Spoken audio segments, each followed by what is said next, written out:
off the light. Hey, what's up, guys? Well, I still need light, though. What's up, guys? Can you actually promote this real quick? In the server? What? Can you promote this in the server real quick?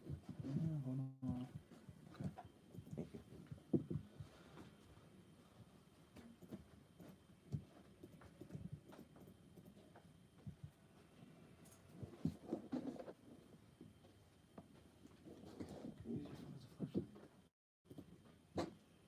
No, she called. I gotta answer it.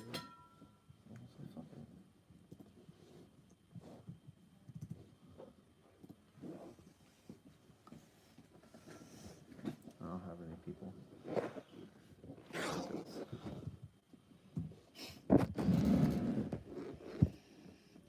I said, don't be a pussy about it. Did you get it? No, I'm checking. Oh. 619 of the Discord or not, bro. See if you can post it on the Discord. Nothing, don't worry about it. Oh.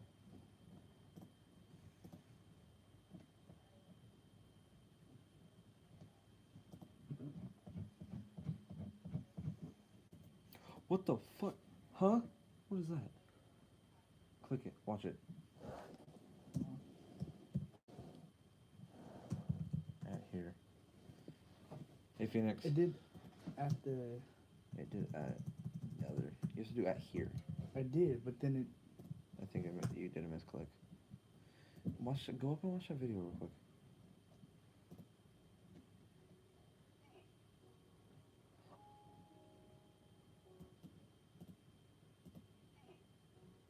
Oh!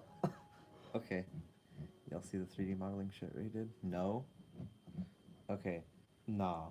Take that shit out. Take that shit off. Take that shit out of there. Like, nah. Dude, we're using it. Just turn on the light, because they won't be able to see. No, it'll pop up the little light right there. Oh, let's go do it. Watch. There's a fucking camera hole right here. Yeah, but this is turning. It's fine. This covers it. And just talk like that or some shit. I'll use those headphones. Actually, no. I'll just have this one. Yeah, that's better. Yeah.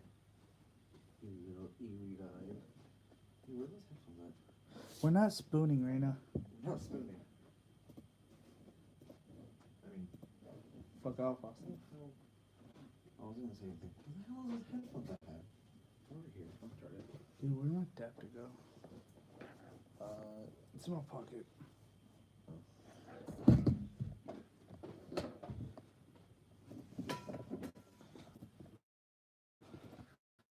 Raina, shut up. Alright, I'm trying to get headphones. Where the headphones at? Still on the side? No, I'm still playing that Mooncraft. He's still playing Minecraft. 18-year-old playing Minecraft. No, Minecraft. Yeah, look at Sunday. Yeah, He went from being a full Minecraft YouTuber for the past 10 years to being a Fortnite streamer. Or YouTuber. Alright, can y'all hear me? God damn, there's still 4 people. Oh, well, okay. Alright, I have 4 stories that I have printed out. Let me go turn the other light on because I can't really see it.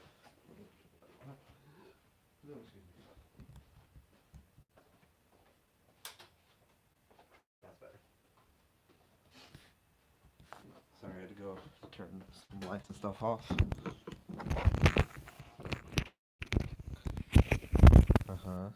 Yeah. Alright. Here. No Sleep story number 1. I kind of forgot to write down the titles, so I just put I wrote No Sleep number 1 on it. Here goes. Let me begin with a disclaimer. I'm a vegetarian, and the idea of any human eating the carcass of another sentient animal is absolutely disgusting to me. It would be one thing if we had to kill to survive, but this isn't the case for the vast majority living in a modern society. The only reason we still kill is because we're bored. We're bored of how our food tastes, and that boredom is a death sentence. We're bored of shooting animals in games, so we go and shoot one in real life. We even kill each other because we've gotten bored of trying to achieve our goals peacefully. I try not to be preachy with my convictions though, so when my wife asked me to pick up some beef for her dinner, I played the dutiful soldier. I shot down to a local butcher and tried my best not to breathe for the duration. This was the first time I'd ever actually gone to a dedicated butcher, and walking inside felt like I'd just stepped down the throat of a living animal. Ribeye steaks, brisket pastrami, beef tongue salami, corned brisket, all heaped in piles behind the glass. Canadian back bacon, Kassler pork, peppered cutlets, all blending together in a great red wall. Dangling chains of sausages, salamis, bologna hung up like Christmas lights all around me. The butcher must have noticed how overwhelmed I was because he came around the counter to help me. He was a kindly old man, wearing a clean white apron, and gave me a short tour of his shop. He pointed out 100 different cuts of meat, but I'd never tried any of them and had no idea which I was supposed to get. He laughed good naturedly at my confusion, offered to pick his favorite one for me, and I was quick to accept and get out of there. I don't know what kind of meat I actually bought. It looked bright and bloody, and the paper package only said grade A meat. My wife wasn't impressed though. She lifted the corner of the paper and took one sniff before blanching. She was mad that I didn't notice how awful it reeked, but in my defense, I thought that's how meat was supposed to smell. We didn't have time before our party to pick up anything else, so we just left in the fridge and scramped through the best impromptu dinner we could. The grade A meat sat in the fridge for about a week because we didn't want to waste it, but then neither of us could take the smell anymore. We compromised by tossing into the alley behind our house for the stray dogs that nosed through our trash. It was gone the next morning, and a big scruffy black lab was hanging around, so I'm sure he got it. I went back to the butcher store to try and get a refund, but there was a different man working there, and all he'd give me was store credit. Whatever, better than nothing. I picked up some random pieces to give to the stray dogs. The butcher, a round, mustached man, told me he throws a lot of scraps every Friday and that I can pick them up for the dogs every week if I wanted. It seemed better than letting them go to waste, so I began this weekly tradition. The odd thing that I'd never actually see the dogs get the scraps.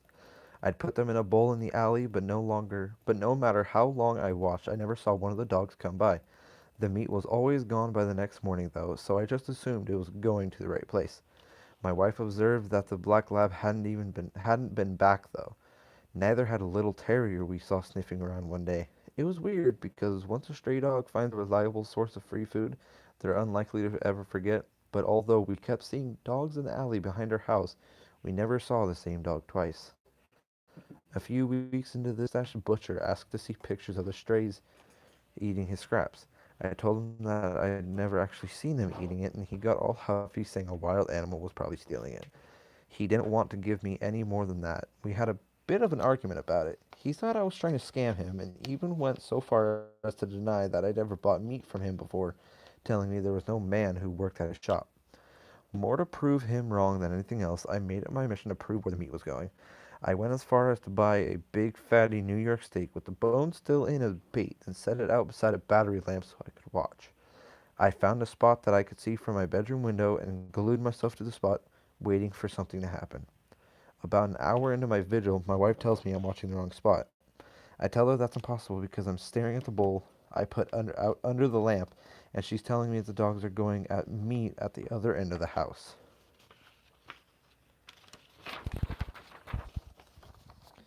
It was black outside, but I had my phone for light and I could hear the dogs growling and yipping ahead.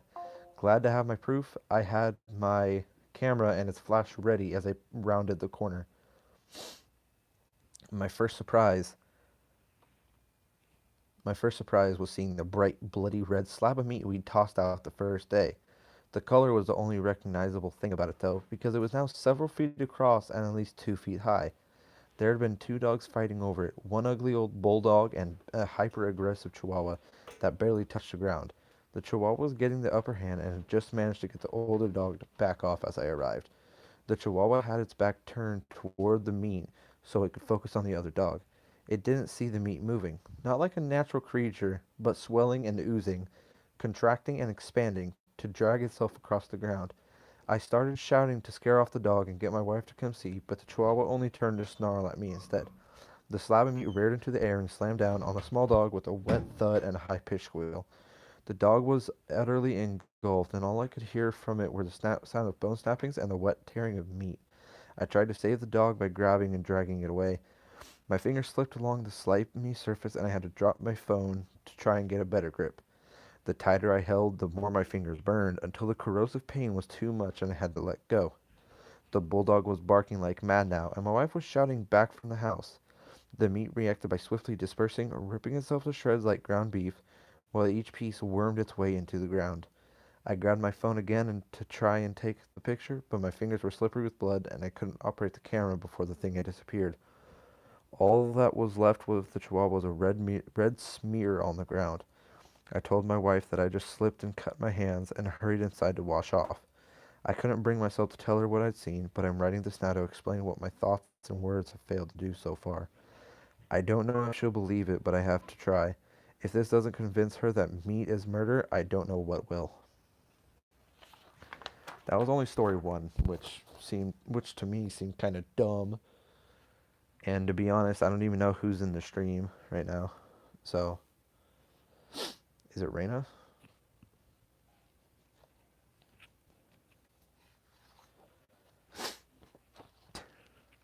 Wait, who's in the stream right now? Oh, it's Phoenix. Okay. Where did Reina go?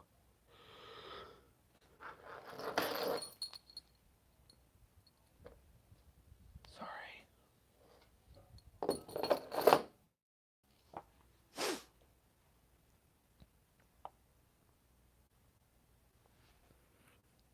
Hold on, I'm Reina. Wait, why are you on Phoenix's account and not your own? That okay, that's confusing. Do you want me to? I don't know either. It's popping up as little biohazard. Anyways, I'm gonna read the second story. I thought I heard something different. Just wait a sec. Okay, okay, fine.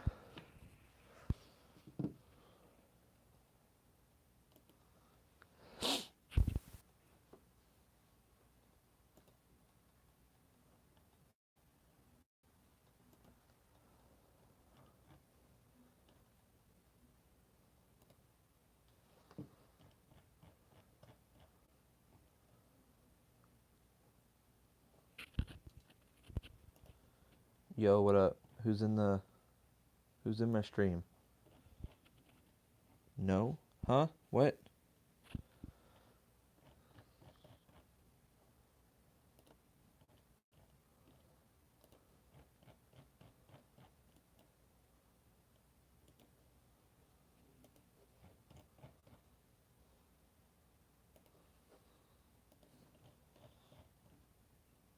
Okay, this is confusing. It said reconnect, so I pressed reconnect. Can y'all hear me again? Dude, that's just weird. Can you open my stream? Oh, okay. Alright. One night I was coming down the stairs and out of the corner of my eye I saw someone watching me in the window. It was a simple, dark and hunched shadow, but two milky eyes catching the moonlight. It was watching me. I turned on the light, but whoever was there vanished. I mustered up the courage to see what was outside and slowly crept out toward the windowsill. What I found was a 15-foot drop to the ground. Nothing.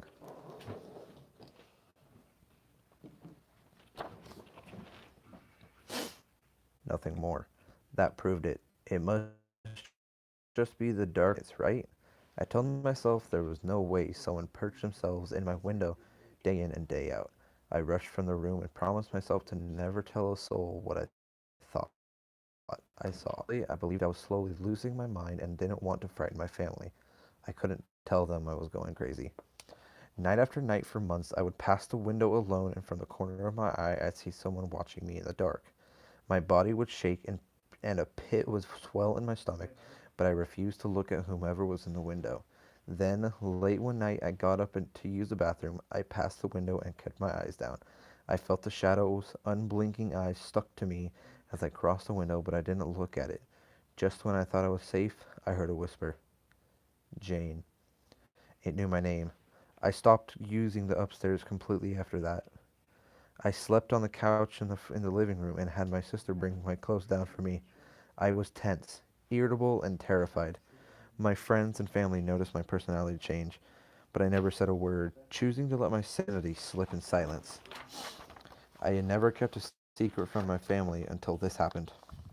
My family and I ate every meal around the dinner table together, and when there were arguments between my siblings and my dad and my dad always said, even if you're yelling, at least you're still communicating. Communication was important in our family. We never kept secrets. When I was 13, we moved into a new house. It was bigger than our last and even had an upstairs. It was perfect for our family of six. I started getting um So I have my overhead camera, but because I'm streaming off of a tablet, it has a case on it, and the back side of the case, the camera hole is covered. So I just thought it was better to watch. Like if I pick it up, watch, see, that happens, and then so, but it's right there. Yep. So back to it.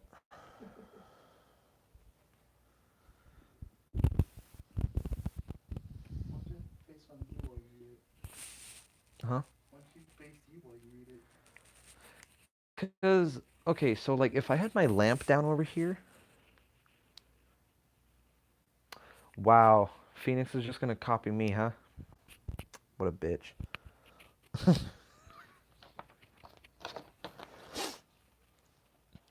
I started getting the feeling early, within the first week of moving in. Whenever I walked up the stairs, a sudden chill would tickle the back of my neck. I could sense something was not right in the room, and my instincts would scream at me to wrap in day or night, but it was stronger after the sun went down. Okay, if he had the idea before me, why didn't he do it before me? So,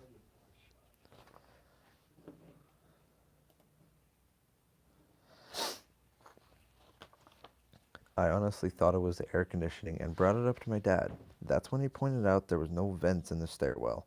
He suggested it was a window at the top of the stairs. It's probably a draft coming through an old seal, he said. With no clear answers,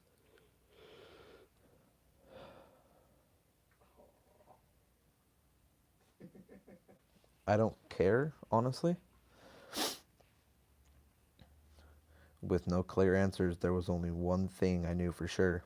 The source of this fear came from the large round window at the top of the stairs. As the season moved toward fall, I convinced myself it was just a drafty window and tried to push the fear whenever I went upstairs. My hope was that ignoring the window would make things better. It only made things worse. Let me tell you this real quick. The first three stories I have are all 3 pages each. The last story I have, it's called Shrine in the Woods, or Shrine in the Woods. It's 12 pages long. Then, one day, out of the blue, I came home from school and the window was covered. My parents had installed French blinds in front of the horrible round window. I was thrilled. That simple change had lifted a gigantic weight off my shoulders and cleared the fog around my head. It had confirmed my hope all along. The thing in that window was simply my wild imagination. Hey, Amari. Everyone around me noticed my sunny outlook on life had returned, and I moved back into my room. My family was back to normal. The next evening, my older brother stopped me on the stairs. He asked casually, "What's got you in such a great mood all of a sudden?" I lied and replied, "No reason. I'm just happy." His face changed. He became very angry. He demanded an answer, but I refused to tell. He stared at me, and his angry face slacked and turned white into fear. Then he muttered, "Because it was watching you too, wasn't it?" It was just this thing in the window. That one's kind of creepy, to be honest. Here, let me.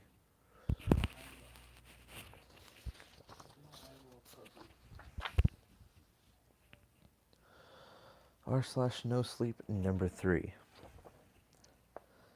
I just got back from going on my dream vacation to Japan. For the most part of it, it was awesome and everything went off without a hitch. My flights were on time, the language barrier wasn't too bad, it was fairly easy getting around. I got to see most of the stuff on my itinerary. The food was delicious. There was only one sore spot that really stands out, and that's the night I stayed at a capsule hotel. I was supposed to stay there for 3 nights, but after the first, shit, I ended up my I ended up using my emergency funds to pay for a hotel the next 2 nights. I think you'll understand why after you read this. I want to start off by stressing just how damn exhausted I was. This was at the tail end of a 2 week trip where I hadn't taken a single day off, so to speak. We're talking 8 to 10 hours of walking every day, exploring the cities, going to shrines, shopping, and all the other good stuff. Don't mind Fat Man in the background. He's just, I don't even know what he's doing. I'd started the day bright and early in Osaka, soaking up every bit of the city I could, knowing it might be the last time I got to see it. I took an evening train to Tokyo, which took about 3.5 hours. From there, I headed to Akihabara and explored, dragging my luggage behind me. I could have left it in a locker at the train station, but that meant doubling back and grabbing it, and I didn't want to subject my feet to that.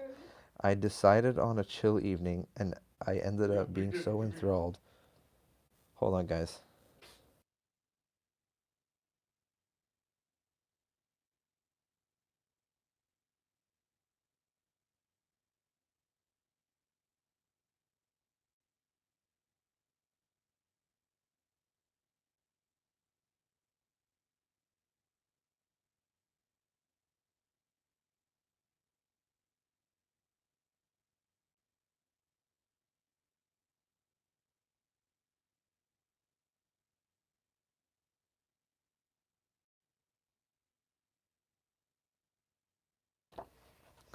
So, yeah, I felt like I could have slept through the hurricane. I checked in, got a neat little bracelet with my capsule number, as well as a key to a small locker for my stuff. I somehow managed to wedge my oversized luggage in there. I took a shower and then headed to my capsule for sweet, sweet sleep. If you've never heard of capsule hotels, just imagine a morgue, except instead of a wall of tiny human freezers. It's full of neat, slightly larger areas.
If you've never heard of capsule hotels, just imagine a morgue, except instead of a wall of tiny human freezers, it's full of neat, slightly larger sleeping areas, tall enough to sit up and use a laptop.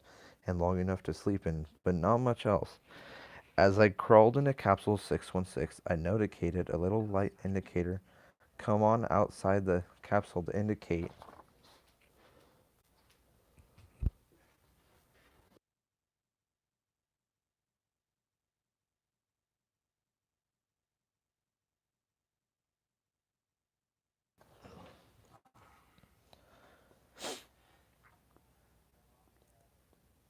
I pulled the door down, played with every single knob on the wall just because I could, and once I figured out how to turn the lights off, my head hit the pillow and it was off to dreamland for about 10 minutes.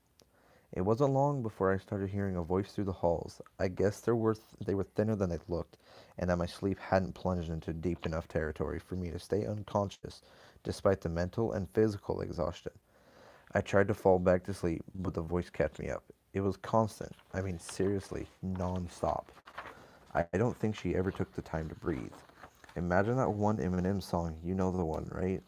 It was like that, except it went on for easily half an hour because the sound was muffled and because every syllable melded into the next.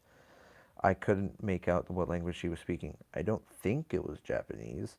I don't know. I'm not a linguistic expert, but there weren't a lot of that A sound you hear so often in Japanese. So she was hitting those R's pretty hard. So if I had to guess, I think it might have been German. Whatever language it was freaking me out. That's when I remember the buttons on the wall. I pawed around until I turned the lights on and then found the knob for white noise. Bless you, Japan, for your practical technology.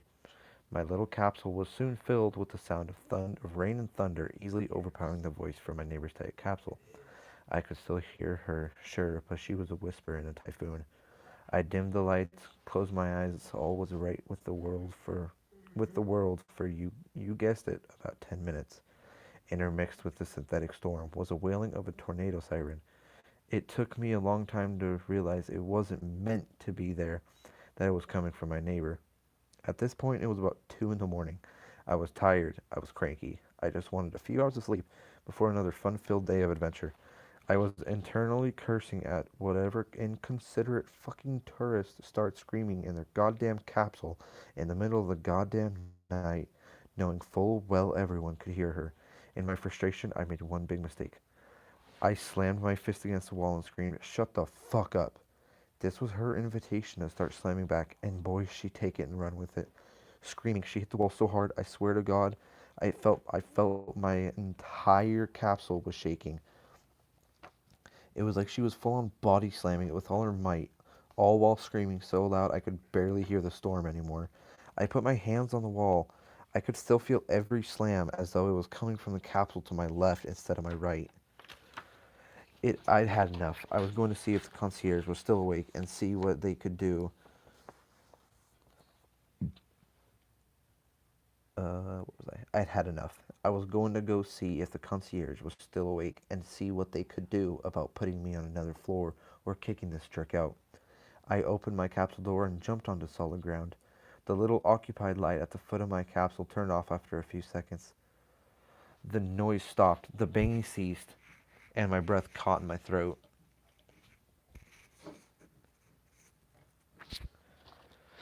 I looked at, yeah, no, I looked at the light indicator under my neighbor's capsule. It was turned off. I could feel cold sweat pouring out of me. Just a broken light, right? That's what I hoped. But I guess I've read one too many horror stories because something compelled me to grab the door and slowly lift it. Yeah, the neighbor's capsule was empty. I spent the night on the bench in the locker room. I know I probably should have left entirely, but I was spent. The next morning, stiff and barely rested, I went down to the lobby and tried to explain what happened in my pitiful, broken-ass Japanese. The concierge looked confused, and even after using a translation service, I didn't get anywhere until she saw my bracelet with the room number. There was the slightest micro expression of horror on her face. She pulled my arm towards her, gently took the bracelet off and flipped it around. I was supposed to be in capsule 919, not 616. That look on her face, though, I can still picture it in my mind. I have a feeling it wasn't just a look of, "Oh dear, you were in the wrong capsule." I think she knew damn well what was going on. So yeah, I went to a hotel the next night. Well, damn. See, a lot of these aren't really scary. Bailey, your Cortana's going off and it's freaking me out. Bailey, your Cortana's going off and it's freaking me out. What? Your Cortana? Signal is broken. True. Alright. I don't know if I should save this one for later because it's 12 pages long, or if you want me to read it. Wait, who's in the chat? To be honest, I don't know who. Who's in the chat? I feel like I should save this one for later. Save this one for next Sunday.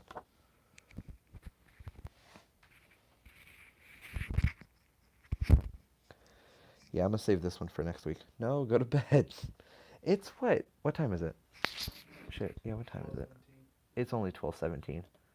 What time did I start streaming? 12 a.m. I don't... Nessa, shut up. No, why can't it... No, oh my god. Back. YouTube.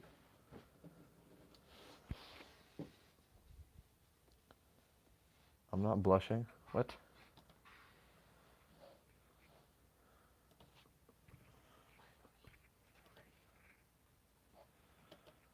I'm at 79 subscribers. Almost 80.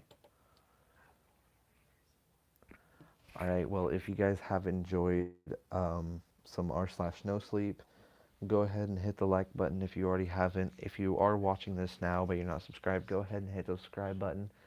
Links in the description to my Discord. Go ahead and join that channel there.